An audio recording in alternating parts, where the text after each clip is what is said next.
खबरें जो आपको सीधे जोड़ती हैं हमसे, जिनका आपकी जिंदगी पर होता है सीधा असर। खबरों की वही तस्वीर, बिना बदले बिना डरे, जज्बा सच का लिए, सच दिखाते हैं। सभी आरोप निराधार है व घटना की उच्च स्तरीय जांच होनी चाहिए। राम शकलगिरी। उत्तर प्रदेश जनपद बलिया में शहर कोतवाली क्षेत्र के अंतर्गत बहेरी में चाकू लाठी से हमला किया गया था। मीडिया से करीमुल्लाह खान ने राम शकलगिरी पर विभिन्न आरोप लगाए। राम शकलगिरी ने आरोपी को निराधार बताए हैं। जिस दिन घटना घटी थी उस दिन बनारस में इलाज करवा रहा था। राम शकलगिरी ने बताया कि जमीनी मामले में हमसे दुश्मनी करते हैं और मेरी जमीन पर अवैध तरीके से रोक लगाए हुए हैं। राम शकलगिरी ने बताया कि हमारी उम्र 95 साल की हो गई है और हमें इनके द्वारा प्रताड़ित किया जाता है। राम शकलगिरी ने निवेदन किया कि घटना की उच्च स्तरीय जांच होनी चाहिए और जो दोषी है उस पर कार्रवाई होना चाहिए। बलिया से सुरेंद्र कुमार गुप्ता की रिपोर्ट। ये बता दीजिए। मैं राम शकलगिरी, पिताजी का नाम स्वर्गीय सुखदेवन गिरी। मैं मूल रूप से बनारस चकिया का रहने वाला हूँ। मैं सरकारी जेल विभाग में नौकरी करते करते बलिया 3-4 बार ट्रांसफ़र हुआ, जिसकी वजह से यहाँ से थोड़ी सा लगाव हो गया। 29.5 साल के बाद मैं सुरक्षा रिटायरमेंट लेकर यहाँ मकान बनाकर मैं रह रहा हूँ। एक प्रकरण आया है 6 तारीख को रात के 9 बजे घटना घटती है चाकूबाजी की। इसको बलिया कोतवाली में मुकदमा भी हुआ है। 4 लोगों को नामजद बाकी अज्ञात है, परंतु आज प्रेस वार्ता में कहा गया है कि आपके ऊपर तमाम आरोप लगाए गए, गुलबंदी करके। देखिए, ये जो लगाया गया होगा ये टोटली भ्रामक और गलत है और द्वेष से प्रेरित है। 6 तारीख को मैं अपने दवा के सिलसिले में और कुछ काम से चकिया था, रामनगर से चकिया आगे है। 6 तारीख को मैं पूरा दिन वहीं रहा हूँ। 7 को मैं वापस आया हूँ। आने के बाद मुझको मालूम हुआ है जो ये प्रेस कॉन्फ्रेंस में बोला गया है टोटली गलत है। स्वयं करीमुल्लाह खान एक गोलबंद आदमी है, पार्टीबंद आदमी है,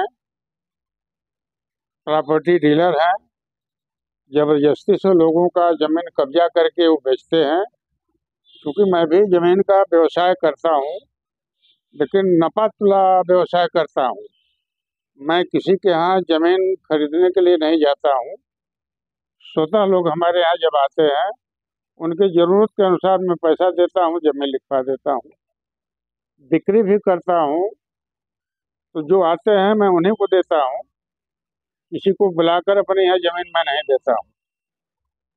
अब तक कोई ये नहीं कहेगा कि किसी जमीन में गरीब बाबा ने धोखाधड़ी किया है।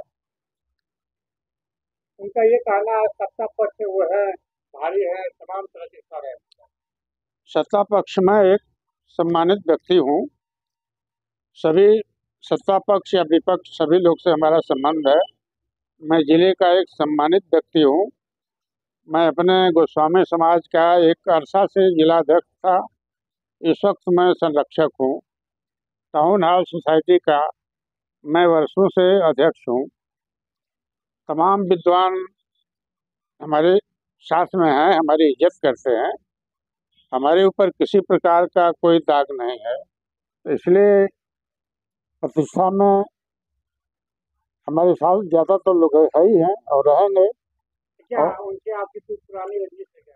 जी हाँ, पुरानी रंजिश है। जमीन के विषय में एक जमीन उन्होंने मुझको दिया, अपने पत्नी के नाम से था, और एक जमीन मुझसे उन्होंने लिया जिसका मैं रजिस्ट्री कर दिया और उनकी पत्नी से मैं मुख्तार आम लिखवा लिया। उस जमीन का हम थोड़ा थोड़ा करके रजिस्ट्री कर दिया हूँ। इसके बाद एक नाजायज लाभ लेने के लिए उस जमीन पर करीब दर्जनों मुकदमा किए हैं, जिससे मैं पीड़ित हूँ। मैं कर रहा हूँ। कुछ हमारा कुछ जमीन है जिसको नापने नहीं दे रहे हैं, जबरदस्ती कब्जा किए हैं।